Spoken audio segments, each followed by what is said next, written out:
ശ്വേതാ മേനോനുമായി ബന്ധപ്പെട്ട് ഇപ്പോൾ ചർച്ചയിലുള്ള പ്രധാന വിഷയം താരസംഘടനയായ അമ്മയുടെ തെരഞ്ഞെടുപ്പുമായി ബന്ധപ്പെട്ടതാണ്.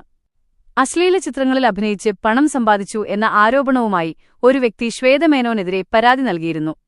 ഈ പരാതിയുടെ അടിസ്ഥാനത്തിൽ എറണാകുളം CJM കോടതിയുടെ നിർദ്ദേശപ്രകാരം കൊച്ചി സെൻട്രൽ പോലീസ് ശ്വേതാ മേനോനെതിരെ കേസെടുക്കുകയുണ്ടായി.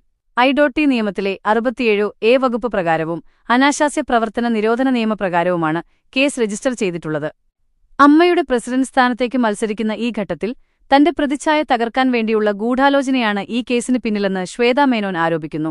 ഈ വിഷയത്തിൽ അവർ ഹൈക്കോടതിയെ സമീപിക്കുകയും തുടർന്ന് ഹൈക്കോടതി ഈ കേസിന്റെ തുടർ നടപടികൾ താൽക്കാലികമായി സ്റ്റേ ചെയ്യുകയും ചെയ്തു. ശ്വേതയുടെ വാദങ്ങൾ പ്രഥമദൃഷ്ട്യാ നിലനിൽക്കുന്നതാണെന്ന് ഹൈക്കോടതി നിരീക്ഷിച്ചിട്ടുണ്ട്. ഈ വിഷയത്തിൽ സിനിമാരംഗത്തെ പല പ്രമുഖരും ശ്വേതയ്ക്ക് പിന്തുണയുമായി രംഗത്തെത്തിയിരുന്നു. ഈ കേസ് അമ്മ സംഘടനയ്ക്കുള്ളിൽ വലിയ ചർച്ചകൾക്കും അഭിപ്രായവ്യത്യാസങ്ങൾക്കും കാരണമായിട്ടുണ്ട്.